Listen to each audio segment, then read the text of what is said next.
Bienvenidos, almas curiosas, a Relatos del Abismo. Esta noche, la oscuridad nos envuelve para compartir una experiencia que nos llegó directamente de uno de nuestros fieles seguidores, un relato que aseguro les helará la sangre hasta la médula. Antes de que nos sumercamos en las profundidades de lo desconocido, les pido que por favor apoyen con su pulgar arriba si valoran estos relatos. Suscríbanse al canal para no perderse ninguna de nuestras entregas y déjennos un comentario diciéndonos desde qué rincón del mundo nos escuchan. Si ustedes también tienen una historia, una vivencia que desafía toda lógica y que clama por ser contada, no duden en enviárnosla. Quizás sea la suya la próxima voz que resuene en esta cámara de ecos. El relato que les traigo hoy proviene de una remota finca cafetalera, enclavada en lo más profundo de la Sierra de Piura, en el norte de Perú. Un lugar donde la neblina andina danza perpetuamente entre los cafetos y el silencio de las montañas solo se rompe por el canto de los pájaros o el lejano mugido del ganado, un silencio que, como verán, puede volverse el más aterrador de los ruidos. Yo en ese entonces era apenas un muchacho de 18 años, encargado de cuidar la finca de mi abuelo durante la temporada vaca. Mis padres habían viajado a la ciudad por un asunto familiar urgente y me dejaron a cargo por un par de semanas, con la promesa de regresar pronto. La finca era un caserón antiguo, de esos con paredes de adobe gruesas que conservan el fresco en el día y el calor en la noche, y techos de teca cubiertos de musgo, que había estado en la familia por generaciones. Siempre me había sentido seguro allí a pesar de su aislamiento. La naturaleza era mi compañía, el aire puro mi aliento. Nunca en mi vida había creído en cuentos de fantasmas o aparecidos. Pensaba que eran solo invenciones para asustar a los niños, para mantenernos lejos de ciertos lugares hasta esa noche, o más bien hasta esas noches. Los primeros días pasaron con la calma habitual, la rutina monótona de alimentar a los pocos animales que quedaban, revisar los sembríos, mantener el orden en la casa principal. La soledad era palpable, pero no opresiva, no aún. Pero a partir de la tercera noche algo cambió, empezó con ruidos. No eran ruidos de animales ni el crujido normal de la madera vieja de la casa cediendo al frío o la humedad de la noche. Eran diferentes, como rasguños suaves, casi inaudibles al principio, que venían del segundo piso, donde estaban las habitaciones de huéspedes, siempre cerradas y casi nunca usadas. Yo dormía abajo en la habitación junto a la cocina. Así que al principio pensé que era el viento jugando con alguna rama que rozaba la ventana o quizás un ratón especialmente audaz. Pero el sonido se repitió con una regularidad extraña, una cadencia inquietante como si alguien o algo estuviera arañando la pared de madera suavemente, rítmicamente, casi con intención. Encendía mi linterna, me levantaba con cautela, salía al pasillo, pero todo estaba en penumbra, el silencio volvía de golpe. Pesado, expectante.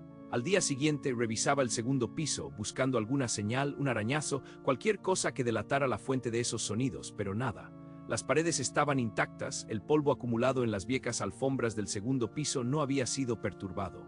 La razón me decía que era mi imaginación, el aislamiento jugándome una mala pasada en la vasta soledad de la sierra. Pero una punzada de inquietud ya se había sembrado en mí, un frío diminuto que no se iba. Con el paso de los días, los ruidos se hicieron más audibles, más insistentes. Ya no eran solo rasguños, ahora escuchaba como si algo pesado se arrastrara por el suelo de madera del segundo piso, un arrastrar lento, pesado, como si arrastraran un bulto grande y deforme. Y siempre ocurría después de la medianoche, cuando la luna se escondía tras las nubes y la oscuridad era casi absoluta, solo rota por la luz tenue de mi vela o la linterna de querosene. Una noche, mientras cenaba solo en la cocina, el tenue haz de la lámpara de querosene parpadeó y casi se extingue, aunque no había corriente de aire detectable. Sentí un escalofrío helado que me subió por la espalda, erizándome los pelos de la nuca. Al mismo tiempo, los perros de la finca, que normalmente dormían plácidamente acurrucados en el patio, empezaron a aullar.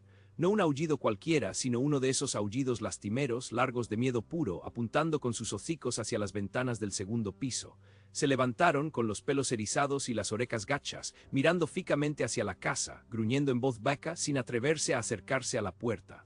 Mis caballos, que pastaban en el potrero cercano a la casa, relinchaban nerviosos, pateando la tierra con fuerza, intranquilos. Era como si una presencia invisible los estuviera perturbando, llenándolos de un terror que yo hasta ese momento solo podía intuir. Yo en ese momento ya no podía ignorarlo. Había algo más, algo que no era de este mundo. La sensación de ser observado se volvió constante, omnipresente. Una mirada pesada en mi nuca. Un frío inexplicable que me envolvía incluso en la noche más cálida de la sierra. Me costaba dormir, me pasaba las horas en vela, con los oídos en alerta, escuchando, intentando discernir entre el viento que silbaba en las endicas y el crujido de la madera vieja, y esos otros sonidos que sabía que no eran naturales. Me sentía prisionero en mi propia casa, mi refugio de la infancia se había transformado en una jaula, un nido de algo desconocido y malvado. Una noche el terror alcanzó su clímax, su punto más álgido e insoportable. Los ruidos eran atronadores, insoportables. No era solo arrastrar, ahora se escuchaban golpes secos, sordos, como si algo estuviera siendo golpeado una y otra vez contra el suelo de madera, y un murmullo, un lamento ahogado que parecía filtrarse por las rendijas del techo, directamente a mi mente. Mi corazón latía desbocado, un tambor frenético en mi pecho. Tomé mi linterna y, armado con un machete viejo que usaba para la poda, subí las escaleras, un escalón a la vez, el corazón martillando en mi pecho, resonando en mis oídos. Cada crujido de la madera bajo mis pies era una agonía, un eco de mi propia indecisión, de mi propio miedo. Al llegar al rellano del segundo piso, la temperatura descendió bruscamente. El aire se volvió pesado, denso, espeso, cargado con un olor a tierra húmeda y algo más. Algo dulzón y putrefacto, como carne en descomposición, que me revolvió el estómago. La puerta principal de la habitación de huéspedes, la más grande y antigua, estaba entreabierta, apenas una rendija oscura que me llamaba me tentaba a mirar. De esa rendija se filtraba una luz muy tenue, de un color rojizo opaco, que no era natural, no era de este mundo. Acerqué mi oído tembloroso a la madera. Los lamentos eran más claros ahora, como el llanto de una mujer anciana, pero distorsionado, gutural, un quejido de ultratumba. Mi cuerpo entero temblaba incontrolablemente, pero algo más fuerte que mi propio miedo me impulsó a mirar. Con la mano temblorosa empujé la puerta apenas un poco más, lo suficiente para ver. La luz rojiza llenaba la habitación, bañándola en un color sangre oscuro.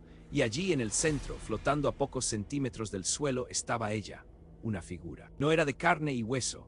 Era una silueta borrosa, envuelta en lo que parecían harapos oscuros y gastados, como si estuviera hecha de sombras puras y de dolor milenario. Pero lo que me congeló la sangre hasta el tuétano fue su rostro.